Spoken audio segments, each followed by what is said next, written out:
Его надо заполнить. Это все население России. Вам повезло, если вы этот парень. Он родился в Москве и, сам того не ведая, уже обладает преимуществом над остальными ребятами. Он становится пользователем столичной ренты. Но не надо его ни обожать, ни ненавидеть, просто так распорядился вселенский хаос. Он появился там, где трава зеленее, а солнце светит ярче. Но почему именно столичная трава зеленее, вот это главный вопрос этого выпуска.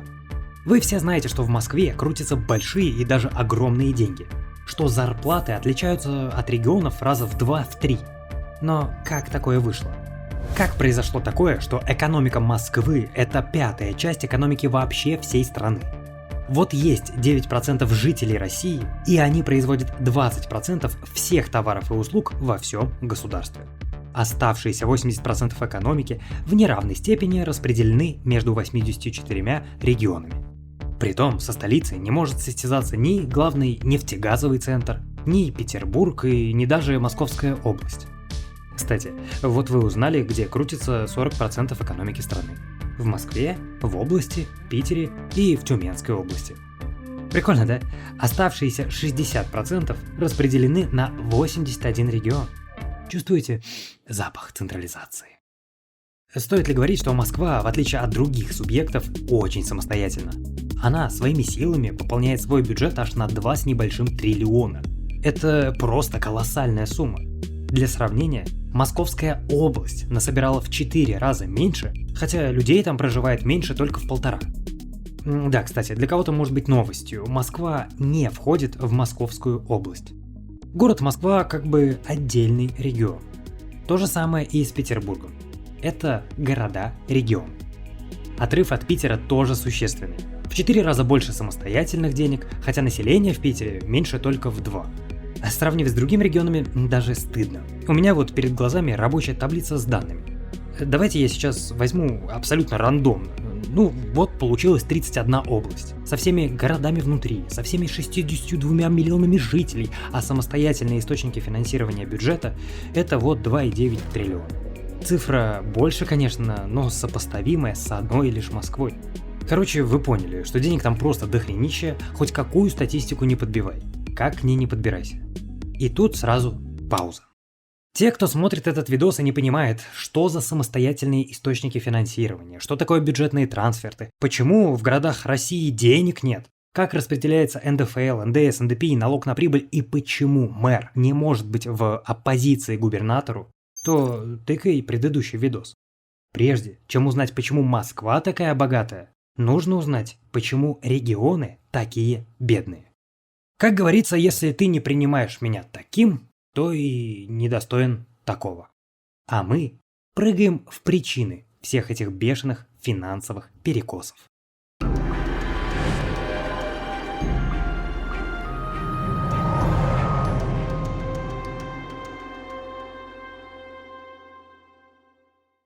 Да, основные деньги крутятся внутри столицы, это факт. Но современные интернеты позволяют не привязываться к конкретной местности. Онлайн-специалисты могут сами выбирать свой город, да даже страну. Пандемия уже показала, что онлайн держится лучше, так что, может, пришло и твое время ворваться в 21 год новым человеком. Специально для начала прокачки Skillbox подготовил бесплатный онлайн-марафон по профессиям будущего, который продлится весь декабрь.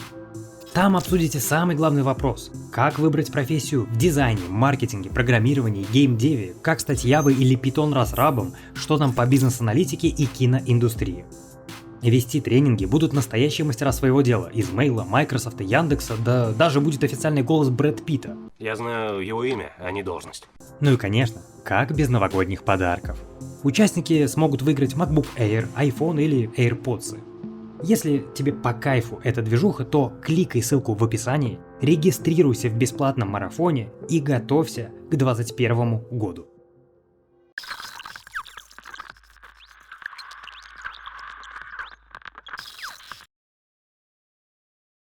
Итак, начнем с того, что Москва находится на особом статусе. Она не входит в Московскую область, Москва рассматривается отдельно. Это город-регион. Для сравнения, практически везде в России ситуация обстоит так. Есть несколько городов, между которыми сотни километров. Чаще всего пустые пространства разбавляются редкими деревушками. Экономика между городами, конечно, налажена, особенно если есть дороги и железные пути. Но большинство жителей крутятся внутри своих городов. А чтобы управлять такой территорией, вводится надгородской уровень, региональный. И вы помните, что в таком случае появляются разные казны. Казна города, пополняющаяся за счет малой части НДФЛ, и казна региона, пополняющаяся за счет большей части НДФЛ и налога на прибыль.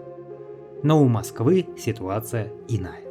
Там пустых пространств нет. Это здоровенная агломерация. Плотно заселенные городские джунгли, в которых 20 километров до работы на общественном транспорте, вообще нормально. И раз здесь нет регионального уровня, то абсолютно весь НДФЛ идет в бюджет одной казны Москвы. Да еще и налог на прибыль туда же. Ну, практически, на самом деле внутри города есть еще деление на свои округа, и Москва, соответственно, определяет, где сколько НДФЛ оставить.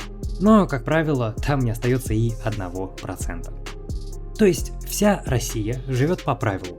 Город получает трансферты из региона, а регионы из федерации.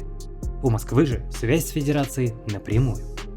Ну и что, спросите вы, вот Питер тоже работает по такому правилу. Но от Москвы-то он отличается, в СПБ-то таких денег нет, а в Москве собрали налог на прибыль организаций больше, чем весь бюджет Петербурга. Неужто они там работают настолько круче остальной России? И вот тут мы переходим к главному фокусу.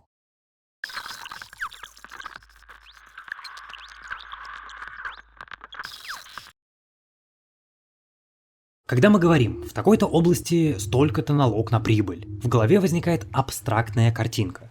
Ну, если собирают много налога на прибыль, значит в этой области много прибыли от множества бизнесов. Но, к сожалению, это не так.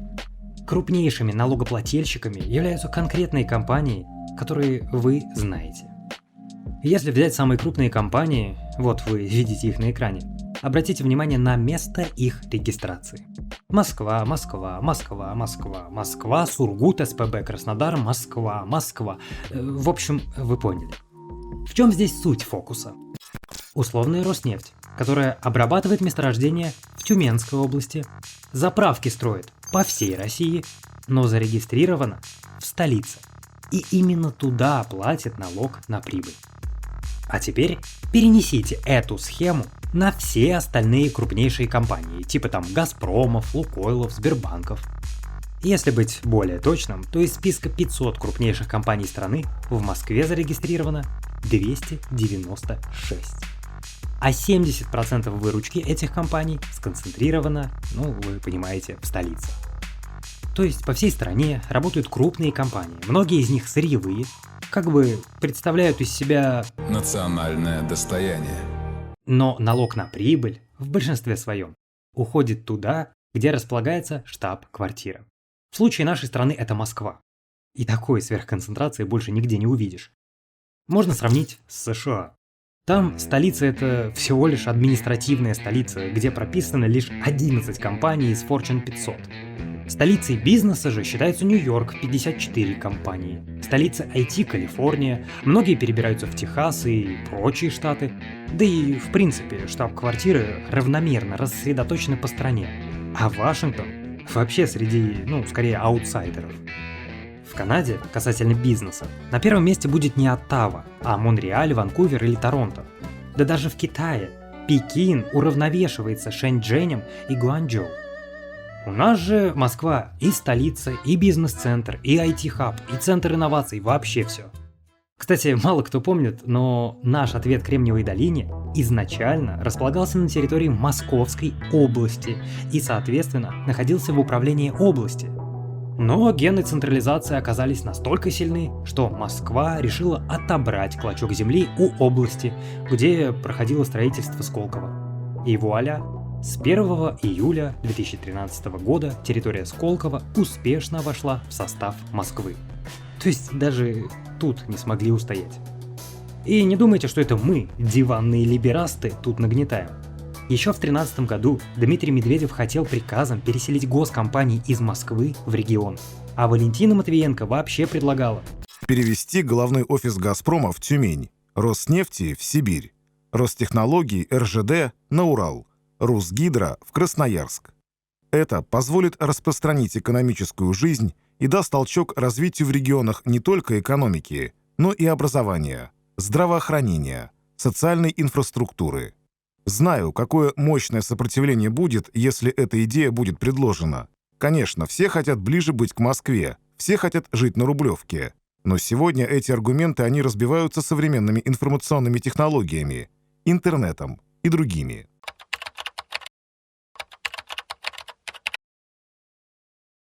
Как мы видим, за 7 лет ситуация не особо изменилась. Никакой децентрализации не произошло, хотя до сих пор эти заявления вбрасываются в СМИ. А в правительстве вроде как обсуждают. Вот только недавно Минэкономразвития подготовила 118 предложений, как развивать регионы.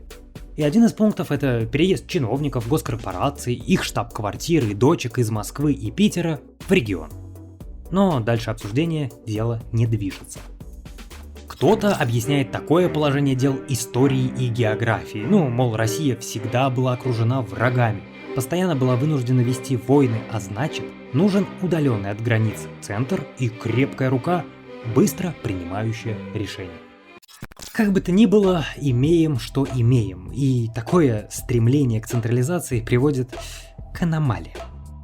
Угадайте, какой главный регион экспортер нефти? Ханты-Мансийский автономный округ, Ямало-Ненецкий автономный округ, Татарстан или Сахалин?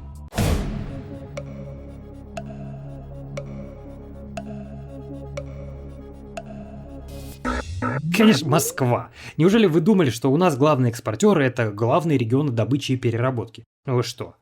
Все упомянутые регионы курят в сторонке со своими десятками миллиардов долларов. Столица экспортировала минералов за рубеж на 123 миллиарда бачинских. Я уж не знаю, как они это проворачивают. Добывают в одних регионах, везут бочки в столицу, а потом продают как бы из столицы. Или все решается на уровне документов, но факт остается фактом. Главным нефтеэкспортером является Москва.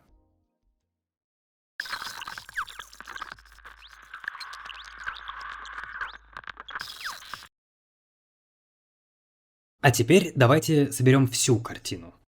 С одной стороны, у столицы, как у Питера и Севастополя, особый статус города-региона. Поэтому НДФЛ и налог на прибыль отправляется в один бюджет. Но сам налог на прибыль не был бы таким большим, если бы не было больших прибылей, которые генерируют крупнейшие, а чаще нефтегазовые компании, работающие по всей стране, но зарегистрированные в Москве.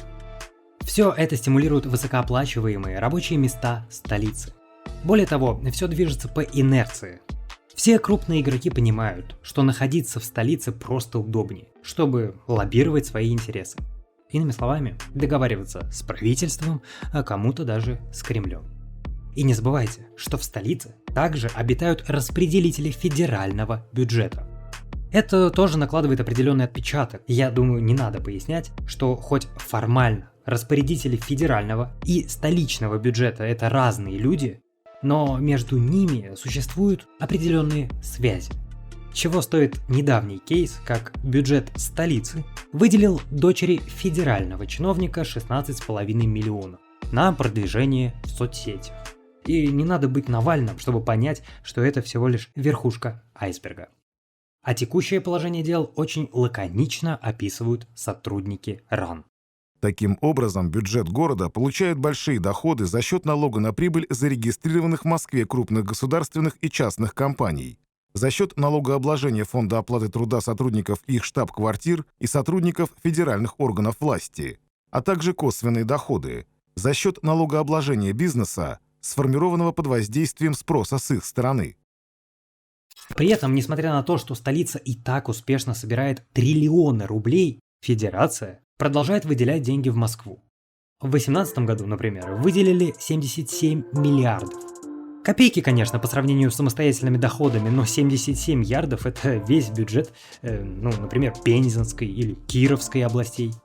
То есть в Москву влили целый бюджет в самые настоящие области, где живут люди. Хотя в бюджете столицы аккумулируются огромные деньги, что их даже непонятно на что тратить. Смотрите, какой график нашел в ведомостях. Вот настолько отличаются душевые доходы столичного бюджета от остальных регионов. То есть в 2009 году в переводе на одного жителя доходы Москвы были примерно в 3 раза выше среднего по региону. Собственно, к нашему времени все примерно так и осталось. Столица продолжает зарабатывать в 3 раза больше регионов. А вот с образованием дела обстоят не так стабильно. И если раньше столичные власти тратили на образование в 2 раза больше регионов, то сейчас ситуация выравнивается. Понятно, что все еще больше и грех жаловаться, но долгосрочный тренд негативный.